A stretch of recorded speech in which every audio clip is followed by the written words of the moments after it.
Hi friends, welcome to Zee Square. ఈరోజు mega power star Ram Charan గారి పుట్టినరోజు. ఆయన పుట్టినరోజు సందర్భంగా జీ స్క్వేర్ నుంచి పుట్టినరోజు శుభాకాంక్షలు తెలియజేస్తూ ఈరోజు వీడియోలో ఆయన గురించిన విషయాలన్నీ తెలుసుకుందాం. Mega power star Ram Charan గారు 1985 మార్చి 27న జన్మించారు. హైదరాబాద్ పబ్లిక్ స్కూల్లో 10వ తరగతి పూర్తి చేశారు. అదే స్కూల్లో రానా దగ్గుబాటి శర్వానంద్ గారు కూడా విద్యాభ్యాసం పూర్తి చేశారు. చరణ్ మొదట క్రికెటర్ కావాలనుకున్నారట. అందుకు శిక్షణ కూడా తీసుకున్నారట. జర్మనీలో ఆటోమొబైల్ ఇంజనీరింగ్ చేయాలని అనుకున్నారట. కానీ ఆ తర్వాత నటనపై ఆసక్తితో ఇండస్ట్రీలోకి అడుగుపెట్టారు. సినిమాల్లోకి రాకముందు చరణ్ ఏం చేసేవారు, ఫస్ట్ జాబ్ ఏంటి, శాలరీ ఎంత అనే విషయాలు చాలామందికి తెలియదు. కానీ ఈ విషయాలను గతంలో ఓ ఇంటర్వ్యూలో బయటపెట్టారు చరణ్ గారు. గతంలో ఓ ఇంటర్వ్యూలో ర్యాపిడ్ ఫైర్ క్వశ్చన్స్ అడగ్గా చరణ్ తన ఫస్ట్ జాబ్ ఏంటో చెప్పేశారు. తన మొదటి జాబ్ ఇంట్లోనే చేశానని, కానీ అందుకు తనకు ఎలాంటి జీతం ఇవ్వలేదని అన్నారు చరణ్ గారు. కానీ ఏం జాబ్ అనేది మాత్రం రివీల్ చేయలేదు.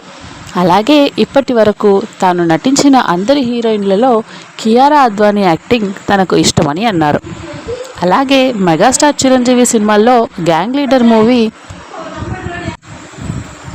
లీడర్ మూవీ ఎప్పటికీ తన ఫేవరెట్ అని అన్నారు.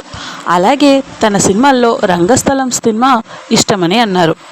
చిరుత సినిమాతో హీరోగా తెరంగేట్రం చేశారు చరణ్ గారు. 2007లో సెప్టెంబర్ 28న ఫస్ట్ మూవీ బాక్సాఫీస్ వద్ద పర్వాలేదనిపించుకుంది. కానీ ఫస్ట్ రోజే దాదాపు 4 కోట్ల షేర్ కలెక్షన్స్ రాబట్టి రికార్డ్ సృష్టించింది. కానీ ఈ సినిమా విడుదలైన తర్వాత చరణ్ నటనపై ఎన్నో విమర్శలు వచ్చాయి. నటన రాదని, హీరో కంటెంట్ కాదని క్రిటిక్స్ విమర్శించారు.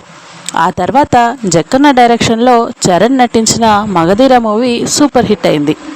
ఇక ఆ సినిమా తర్వాత ఎప్పటికప్పుడు వైవిధ్య భరితమైన కథలను ఎంచుకుంటూ విలక్షణమైన నటనతో విమర్శించిన వారే పొగడ్తలు కురిపించేలా చేశాడు చరణ్ గారు. అవమానించిన వారే శభాష్ అంటూ పొగిడేలా కసిగా నటించారు. గెలుపు ఓటమిలతో సంబంధం లేకుండా అద్భుతమైన నటనతో తనకంటూ ఓ గుర్తింపు తెచ్చుకున్నారు. RRR సినిమాతో ఒక్కసారిగా గ్లోబల్ స్టార్ క్రేజ్ అందుకున్నారు. డైరెక్టర్ సుకుమార్ గారి దర్శకత్వంలో వచ్చిన రంగస్థలం మూవీ బ్లాక్ బస్టర్ హిట్ అయింది. 2018లో రిలీజ్ అయిన ఈ సినిమాలో చిట్టిబాబు పాత్రలో అదరగొట్టారు. ఈ మూవీలో చరణ్ గారి నటనకు సినీ ప్రియులు ముగ్ధులయ్యారు. ఇక రాజమౌళి తెరకెక్కించిన RRR చిత్రంలో అల్లూరి సీతారామరాజు పాత్రలో మరోసారి తన అద్భుతమైన నటనతో విమర్శకులను ఆశ్చర్యానికి గురిచేశారు. ఈ సినిమాతో ప్రపంచవ్యాప్తంగా ఎంతోమంది అభిమానాన్ని సొంతం చేసుకున్నారు. ప్రస్తుతం గేమ్ చేంజర్ చిత్రంలో నటిస్తున్నారు. ఫ్రెండ్స్, ఈ వీడియో మీకు నచ్చినట్లయితే లైక్ చేయండి.